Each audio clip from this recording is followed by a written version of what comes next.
paradoxalement, le voile est d'abord apparu en France, le hijab, c'est d'abord développé en France avant d'être développé en Tunisie. Et il y a plein de raisons à cela, hein, que je développe dans mon livre. Et c'est tout ça qui m'a paru inquiétant, parce que ce qui m'a paru encore plus inquiétant, c'est que la façon d'appréhender ce sujet, ce problème par la société française, elle peut se partager en trois blocs. Il y a le bloc dans lequel je me reconnais, c'est-à-dire laïque, de gauche, mais aussi ça peut être de droite, sur des valeurs d'universalisme, d'égalité des sexes, d'émancipation et tout ce qu'on veut.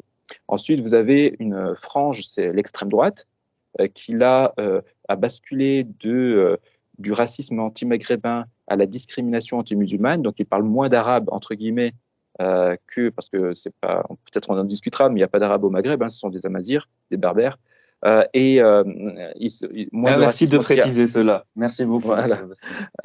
Merci. Et donc, il y a moins d'arabes. Le racisme qui s'exprime, c'est plus un racisme direct contre les Maghrébins, mais ça passe par le biais de la lutte anti-musulmane.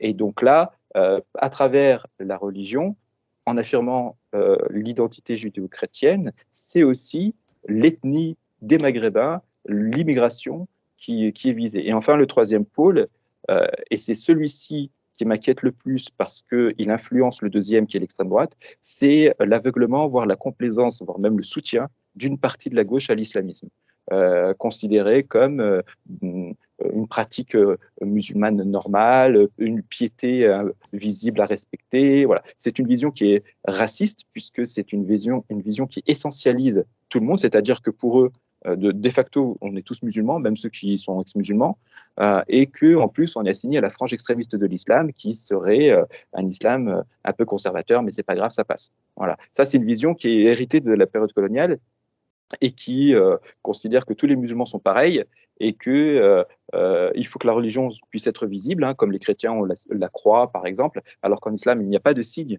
religieux, puisque l'islam, par rapport au christianisme, rejette tout fétichisme matériel, donc il n'y a pas de visibilité extérieure par rapport à la religion. Mais les Occidentaux ont besoin qu'il y ait une visibilité, et qui propose cette visibilité, si ce n'est les intégristes. Donc il y a ces trois pôles-là, ce dernier a une conséquence sur le deuxième, puisque l'extrême droite est entretenue par l'islamisme. Les islamistes, ils sont d'extrême droite sur le plan politique. Donc les deux extrêmes droites se nourrissent l'une de l'autre, et la frange de la gauche qui soutient l'extrême droite musulmane nourrit de facto l'extrême droite nationaliste, puisque cette frange de la gauche effraie la population française, en tout cas une bonne partie de la population française, qui voit des islamistes et qui voit le voile se développer, et qui voit en plus une partie de nos élus politiques et des associations dites antiracistes soutenir cet extrémisme-là. Donc, moi, j'essaye de mon humble niveau, de poser des repères par rapport aux termes utilisés, comme le terme islamophobie, de les démonter et de montrer que la sémantique est un enjeu fondamental, que la lutte intellectuelle, elle passe d'abord par là. C'est pour ça que, par exemple, quand les islamistes préfèrent utiliser le mot foulard plutôt que le mot voile, c'est pas un hasard. Le voile n'est pas un foulard. Les deux n'ont rien en commun. J'explique pourquoi dans mon livre. Mais utiliser foulard, ça permet de rendre le voile plus acceptable, de faire appel à l'inconscient collectif de la culture française sur les fameux foulards de nos grands-mères, comme on dit, etc. Et le terme islamophobie aussi, qui est le synonyme de délit de blasphème, mais qu'on essaye de faire une forme de racisme, et dire en plus racisme anti-musulman. Or, si on parle de racisme anti-musulman, ça veut dire que l'islam est une ethnie. Ça veut dire qu'on est tous musulmans de naissance et qu'il y a donc impossibilité de pouvoir en sortir. Ça veut dire que la lutte contre les discriminations envers les musulmans ne relève plus de la laïcité, mais des lois contre le racisme. Ça veut dire que pour les musulmans, la liberté de conscience devient caduque. Si on considère que l'islamophobie est une forme de racisme, c'est-à-dire la critique, la moquerie de l'islam est considérée comme une atteinte aux musulmans en tant qu'individus, alors c'est une ethnie, alors les musulmans n'ont plus la possibilité de choisir ou pas d'être musulmans, la liberté de conscience devient caduque, la laïcité ne les concerne plus. Voilà, donc c'est ça quand on étudie les termes, et c'est ça qu'il faut expliquer parce que c'est particulièrement grave. Et cette notion d'islamophobie qui est issue qui a été développé, instrumentalisé par l'extrême droite musulmane pour des raisons politiques et de communication, est récupéré par une bonne partie de la société française par inconscience des termes et par une partie de la gauche par une forme de tolérance condescendante et méprisante vis-à-vis de ce que nous sommes, c'est-à-dire de culture musulmane, même si on est athée, et des croyants musulmans. Voilà. Certains d'entre nous Merci beaucoup. relatent, certains d'entre nous relatent comme ça hein, des anecdotes où des personnes qui n'ont rien à voir avec la culture musulmane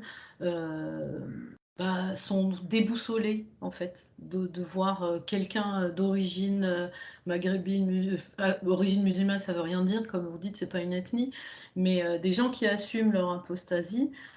Ça sème la confusion chez des personnes qui... Mais c'est pas possible, tu peux pas ne pas être musulman, en fait. On nous a relaté pas mal de moments comme ça, en fait. Tellement cette idée que c'est une ethnie, en fait, être musulman, c'est une ethnie, a fait son chemin, en fait, dans la société. C'est ça, et ça, c'est une des victoires de l'islamisme actuellement. Et puis oui, vous comme moi, on a plein d'anecdotes. Il y a encore pas si longtemps, il y a quelques semaines, je suis allé déjeuner dans un grand centre commercial en banlieue parisienne. Et le serveur, la jeune femme qui m'accompagnait est très typée maghrébine. Donc, elle est athée. Et donc, on a commandé des crêpes. Elle avait commandé crêpes lardons ou jambon, un truc comme ça. Et le serveur la regarde et il lui dit, mais vous savez qu'il y a du porc. Voilà. Et là, elle, tout naturellement, moi j'étais tellement choqué que j'ai pas su quoi répondre. Et elle a dit, oui, je sais. Et puis après, j'en ai discuté avec elle et je lui ai expliqué que elle aurait dû lui dire, et alors, c'est quoi est-ce que vous diriez ça à une blanche? Est-ce que vous feriez cette remarque à quelqu'un d'autre? Pourquoi vous me le dites à moi? De quel droit? Parce que la personne pense bien faire, c'est pas méchant. Oui, Elle pense oui. bien faire, mais c'est ce que j'appelle une forme de condescendance, une forme de paternalisme et une essentialisation du fait que parce qu'on est d'origine maghrébine, on est forcément musulman. Voilà. Donc ça, c'est en France. Donc imaginez, enfin oui, vous imaginez, donc vous imaginez au Maghreb, ou en Turquie, ou ailleurs dans des pays à majorité musulmane.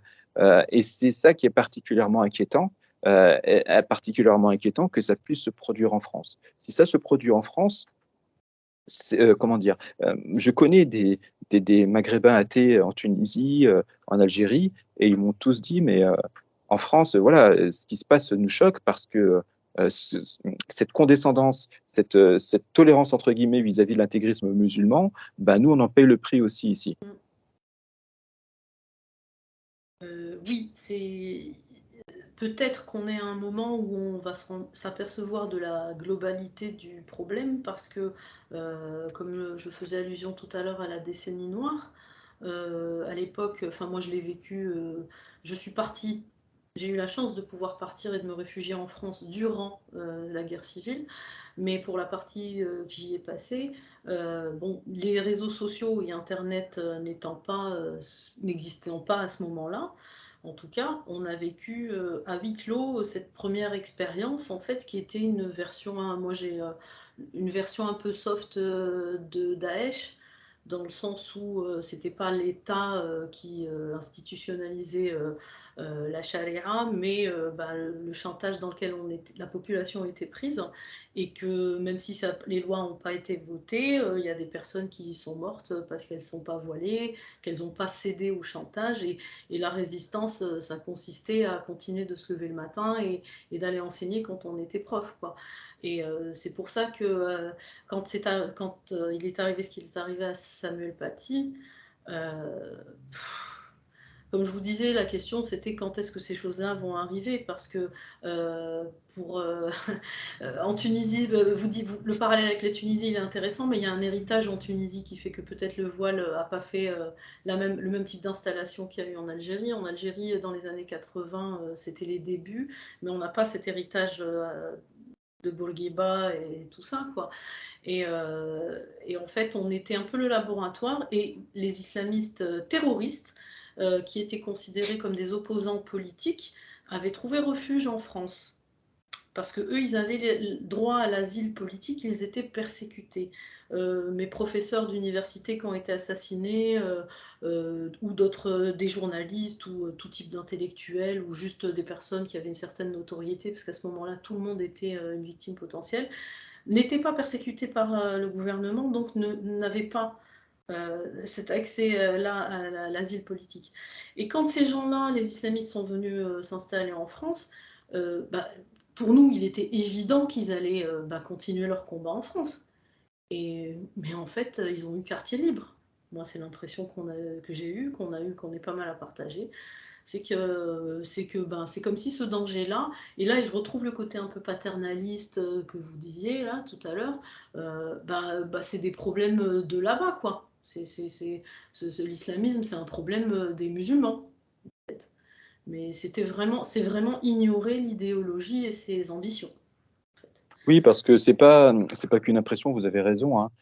C'est moi-même, hein, quand j'ai étudié le phénomène et donc j'ai lu aussi des bouquins de personnes qui ont écrit bien avant moi, tous le confirment, hein. La guerre civile en Algérie a joué un rôle fondamental, puisque les islamistes sont venus se réfugier en France, mais pas seulement de l'Algérie, hein, des Tunisiens aussi, parce que une des raisons pour lesquelles le voile est apparu plus tard qu'en France, c'est effectivement l'héritage Bourguiba, mais c'est aussi la dictature de Ben Ali.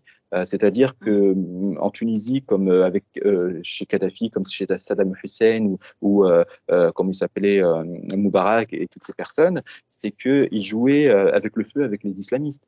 Donc, Oui. comme c'est pas des démocrates, ils ont persécuté tous les démocrates laïcs. Donc, les partis politiques laïcs ont été éradiqués. Ils ont fait la même chose sur le plan politique avec les islamistes, mais ils les ont laissés faire sur le plan social. Ce qui fait que les islamistes étaient emprisonnés en Tunisie, mais parfois il y avait une forme de tolérance parce que voilà, la religion est quelque chose d'important dans la société, etc. Et donc, au fur et à mesure, des Tunisiennes ont commencé à porter le hijab, pas spécialement ou pas seulement par conviction religieuse, mais d'abord par défi au régime de Ben Ali. C'est pour ça que le voile a commencé à se développer à Tunis, en tout cas, le hijab au début des années 2000, fin des années 90, début des années 2000, donc bien après la France. Et j'en connais, moi, qui me disaient, mais parce que voilà, c'est une façon d'affirmer mon identité et de défier le régime de Ben Ali. Donc moi, j'avais beau essayer de leur expliquer qu'il y a d'autres manières de défier que de se soumettre au patriarcat et d'affirmer une forme de sexisme, etc. Mais bon, le travail des islamistes avait déjà commencé, donc je pouvais dire tout ce que je voulais, ça fonctionnait pas. Mais c'est comme ça que ça a commencé. Et les islamistes, si sur le plan politique, ils ne pouvaient pas trop s'exprimer, ils agissaient sur le plan social, sur le plan éducatif, et notamment une version de l'islam importée du Moyen-Orient. Et c'est comme ça aussi que les premiers bayas, les premiers niqabs sont aussi apparus en Tunisie. C'est quelque chose qui est complètement étranger à la culture tunisienne, puisque en Tunisie, le voile, c'est le safsari, le hayek aussi à certains endroits, et donc qui était en paire de vitesse, hein, c'était les femmes âgées qui le portaient. Et donc, tous ces vêtements sont venus du Moyen-Orient. Et aujourd'hui, on voit dans des reportages, et j'ai entendu des Tunisiennes, des jeunes filles, des adolescentes ou des filles de 20 ans, qui disent que si elles se voilent avec ces accoutrements-là, c'est parce que c'est leur culture. C'est la culture tunisienne. C'est-à-dire déjà qu'ils ont complètement évacué, ignoré leur racine berbère. Mais maintenant, ils renient même leur culture vestimentaire, etc., en disant que ce qui est là depuis 15, 20 ans ou 30 ans, c'est leur culture. Voilà. Et ça, c'est vraiment un travail de fond des islamistes, et parce que les islamistes sont très, très forts sur la communication. Ils sont vraiment incroyablement doués, et c'est ce qui explique aussi un peu la situation en France.